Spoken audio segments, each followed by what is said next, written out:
Bonjour, je suis Olivier Benamou, enseignant à la Libre Université du Samadeva, et je suis très heureux de partager avec vous cette petite conférence issue des enseignements du Samadeva, tels que nous les a transmis Idriss Lahore, le fondateur de la Libre Université du Samadeva, qui est située en Alsace, en France.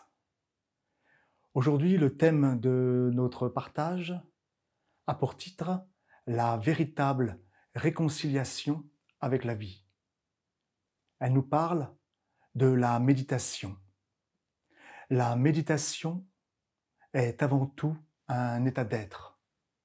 Elle ne se pratique pas seulement lorsque nous sommes assis.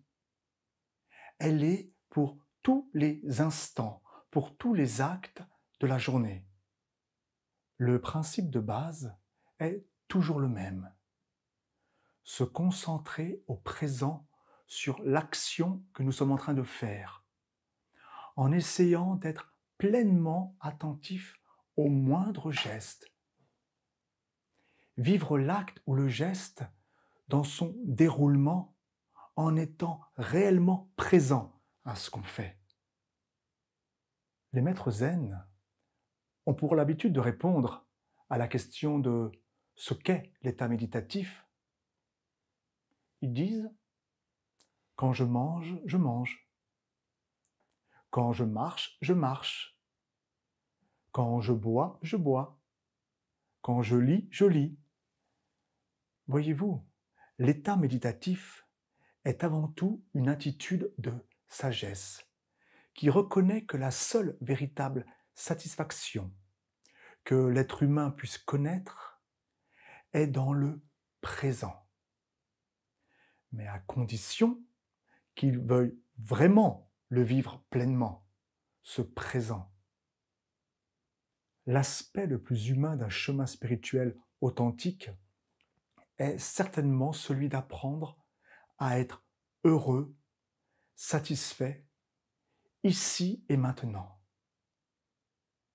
Et arrêter de rêver que le bonheur pourrait être dans l'avenir, ou alors provenir d'un événement extérieur. Apprendre que chaque jour est un bon jour. Il est possible de s'éduquer à cela en prêtant attention au présent, aux actes les plus simples. Manger, marcher, faire sa toilette. Faire de tout acte une méditation en mouvement, en accordant de l'importance à tout, au-delà de la simple recherche de l'agréable, ou alors de fuir ce qui ne l'est pas. Nous savons bien que l'une des caractéristiques de l'agréable est qu'il ne peut pas durer, il passe. Lorsqu'on se focalise sur l'agréable et qu'on ne désire plus rien d'autre, on ne perçoit de la réalité qu'une toute petite partie. Et tout le reste, à ce moment-là, s'en trouve exclu. En fait, on refuse le réel et on refuse toute une partie de la vie. L'état méditatif, la méditation dans le geste, peut nous apprendre à vivre différemment, plus sereinement. Je vous propose une aide qui est un ancien exercice issu des monastères zen, afin de mieux vivre tous les actes simples du quotidien et d'arrêter de s'identifier à cela. Ou plutôt même de s'identifier à d'autres parties en soi, à certaines émotions, à certaines pensées. Un exercice qui va nous permettre de vivre pleinement chaque geste. Cet exercice consiste à se dire les différents gestes que nous sommes en train de pratiquer à l'infinitif. Ceci évite alors qu'une petite partie de nous-mêmes, un petit moi, comme on l'appelle en psychologie spirituelle, s'empare de tout et ne s'identifie à ce que nous sommes en train de faire. Par exemple, au moment de se lever, se dire se lever, s'asseoir, prendre le bol, prendre la fourchette, prendre la serviette, boire le thé, marcher, regarder par la fenêtre, descendre les escaliers, et ce, afin d'être encore plus présent à la vie. On entre ainsi, peu à peu, dans une autre dimension de la conscience, où, sous l'apparence des choses, la vie ne paraît plus morcelée, où l'unité du monde devient perceptible et où nous pouvons même nous ressentir par moments comme faisant un avec le tout. Vous voyez, comme une continuité, une unité avec ce tout. Comme si tout s'interpénétrait. Et avec ce sentiment qui peut nous accompagner de beaucoup d'émerveillement de chaque acte, chaque geste. Et cet émerveillement sera aussi suivi d'une forme de joie ou alors d'une sérénité. Je vous invite vraiment à le pratiquer, ou en tout cas à l'essayer par moments dans votre journée, comme un jeu. Mais il faut le vouloir et le préparer en rêvant moins et en étant beaucoup plus présent. Et la méditation prépare à cela. Pour nous, rêver moins, cela signifie renoncer à ces illusions. Voyez-vous, nous pourrions parler de façon inépuisable de la méditation. Mais il est vrai qu'elle est avant tout une pratique. Il faut vouloir la pratiquer. Alors ce peut être de temps en temps de façon intensive. Pratiquer des retraites méditatives ou certains types de stages comme nous proposons à l'université, des stages de silence du corps par exemple, pendant 3, 4 ou 5 jours. Mais le plus important est de la pratiquer régulièrement et essayer de l'introduire dans son quotidien. Ceci nous amènera à comprendre à quel point nous sommes fragmentés, nous sommes multiples et qu'en nous vit une multitude de petits moi.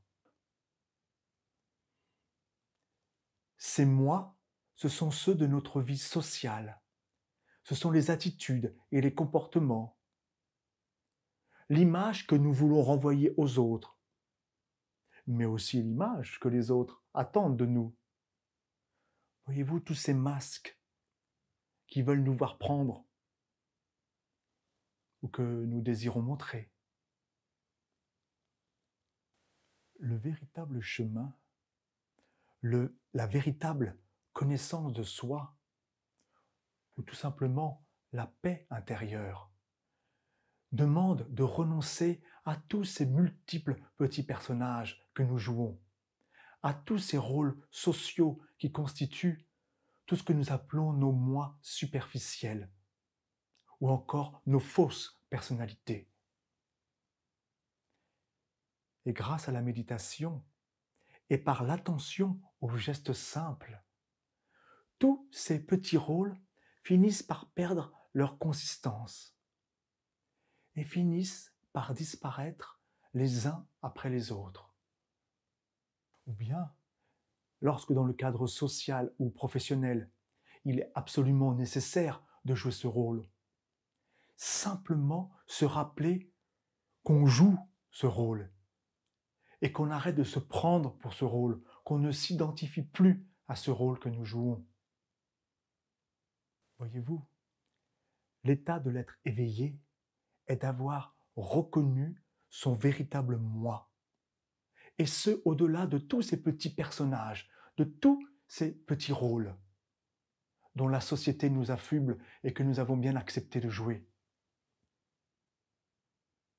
À un moment, sur notre chemin, il devient possible à un méditant de se dépouiller de toutes ces identifications illusoires. Ce sont là parmi les résultats les plus simples d'une pratique concentrée et persévérante de la méditation. Et l'autre résultat est d'une nature supérieure. Il est l'élargissement de la conscience, avec comme conséquence une véritable réconciliation avec la vie. Pour finir, je vais vous raconter une histoire de la tradition zen. Il y avait un jour un maître zen qui enseignait à des jeunes élèves. Il leur enseignait justement cette attention. Et il leur disait « Soyez attentifs. Quand vous marchez, marchez. Quand vous mangez, mangez. Quand vous buvez, buvez.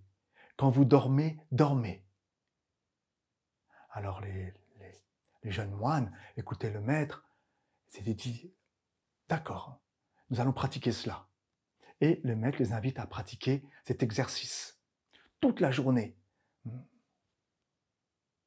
Toute la journée s'écoule. Et le lendemain, alors que les moines, ces jeunes moines, se rendaient à la méditation, ils passent devant le bureau du maître et ils voient le maître en train de boire un thé et de lire son journal. Alors tous les jeunes apprentis moines se parlent entre eux. Je dis, attendez, le maître, il nous dit de faire une chose à la fois. Quand on boit, quand on marche, et lui, là, il boit un thé, il lit son journal. Alors ils ne savent plus trop quoi faire, ils sont un peu perturbés. Ils disent, bon, mais on va aller lui parler. Alors il frappe tranquillement à la porte. Alors le maître zen regarde et dit, oui, qu'est-ce que c'est? Alors les moines arrivent les uns après les autres. Et voilà, au maître, on voudrait vous dire, vous nous avez enseigné, quand je bois, quand je marche, quand je dors, et vous, là, vous êtes en train de boire, de lire votre journal. Alors le maître les regarde, il sourit, il dit, mes chers amis, quand je bois et je lis, je bois et je lis. Ça, c'est la deuxième étape du chemin. C'est l'attention divisée. Mais ce sera pour une autre conférence. Je vous remercie de votre attention. Si vous voulez en savoir plus sur ces enseignements, vous pouvez toujours cliquer sur le lien ci-dessous. Et si ceci vous intéresse, vous pouvez toujours suivre sur notre chaîne tous les différents types de conférences qu'on vous propose, ou bien même nous rejoindre à un de nos multiples stages à l'université du Samadeva.